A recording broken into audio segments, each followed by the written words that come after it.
반갑습니다. 물교 대장간입니다. 우리는 때로 삶의 한 중간에 서서 어떤 길로 가야 하나 망설일 때가 있습니다. 그래서 밤새 뒤척이기도 하고 누군가에게 조언을 구하기도 하지요. 공부인들은 어떤 방법을 써서 삶의 길을 헤쳐나가고 있을까요? 오늘은 법률론을 통해 인간의 길, 즉 인도를 밝혀보겠습니다. 인도는 인간이 반드시 가야 할 길입니다. 법률론은 사헌신앙의 하나로 신앙으로 믿고 지켜나가야 하는 것임을 염두에 두고 오늘의 이야기를 시작해 보겠습니다. 첫 번째로 공부인들은 법률로부터 받고 있는 은혜를 어떻게 체감하고 있는지 들어보겠습니다. 해외여행을 다녀온 사람으로부터 우리나라의 치안이 단연 으뜸이라는 말을 많이 듣습니다. 돌이켜보면 그런 것 같아요. 법률이 있고 이것을 지키니까 안전하게 살 수 있다는 것을 누구나 다 인정합니다.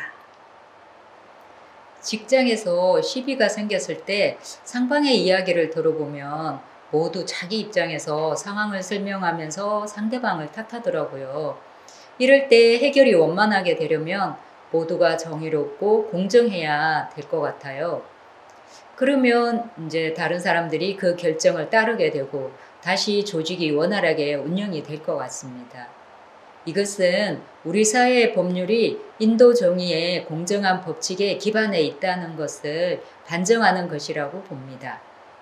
만일 법률이 가진 자를 위한 법이거나 한 민족만을 위한 법이라면 그 외의 사람들은 보호를 받을 수가 없어 법률을 지키려고 하지 않을 것 같아요.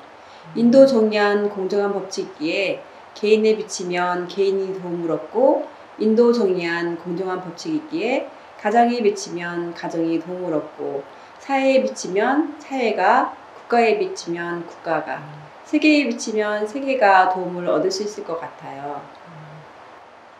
공부인들의 이야기를 들어보니 법률이 정의롭고 공정할 때 누구에게나 도움이 될 것 같네요. 그럼 우리도 법률을 지킬 때 정의롭고 공정하게 해야 사람들에게 도움이 될 것 같은데요. 어떻게 정의롭고 공정한 법률 보훈이 될까요? 일단 법률에 금지하는 조건으로 피운이 되었으면 그 도에 순응하고 권장하는 조건으로 피운이 되었으면 그 도에 순응한다는 대전제를 세워놓고 하면 될 것 같아요.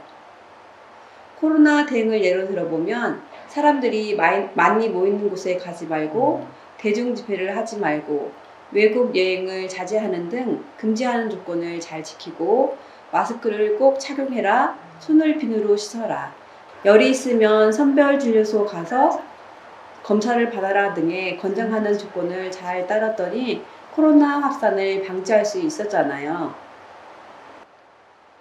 성자들이 우리들을 위해서 종교와 도덕으로 살아갈 방향을 제시해 주셨잖아요. 이것을 잘 지키면 법률인이 될 것 같아요. 사헌에서 권장하는 보훈행을 하고 사막 수행으로 정신수양력, 사리연구력, 작업치사력을 키우고 사헌에 배운다는 것이나 계문에서 하지 말라는 것은 하지 않는 거죠. 저는 특히 사회 지도층들이 사회나 국가 다스리는 법률을 잘 알아서 법을 집행하고 행정을 하면 정의롭고 공정한 사회가 건설되는데 큰 영향력을 행사할 것 같아요.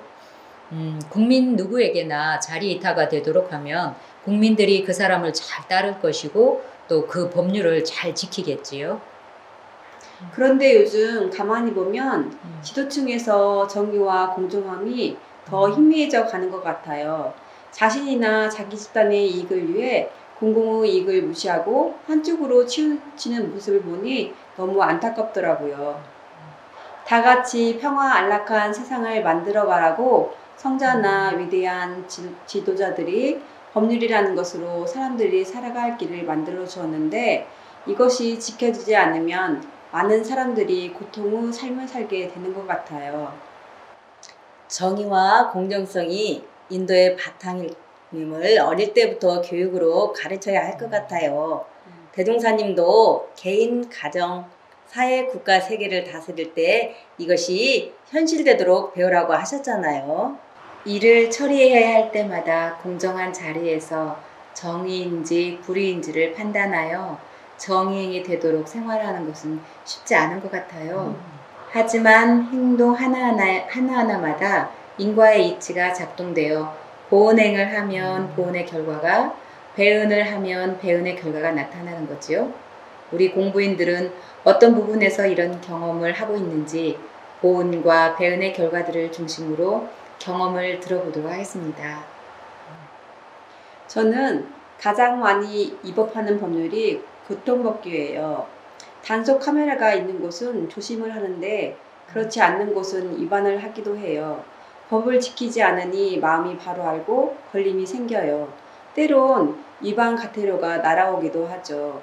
다른 운전자들이 법규를 잘 지켜주어 제가 다치지 않고 운전을 하면서도 배은하고 있으니 제 마음이 자유롭지 못하고 걸려 있어요.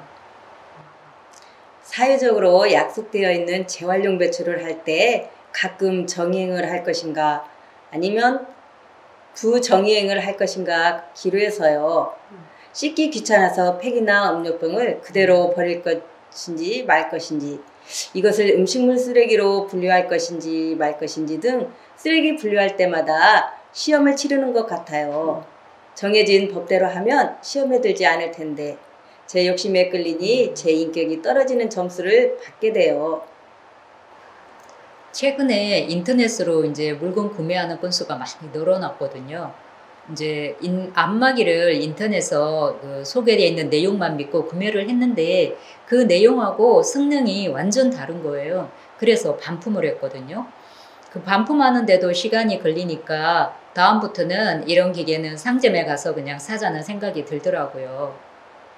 산업공상이 정의롭게 운영이 되어야 더욱 발전을 해서 이 사회가 풍요로운 세상이 될 것인데 그렇지 못하니까 좀 걱정이 됐어요.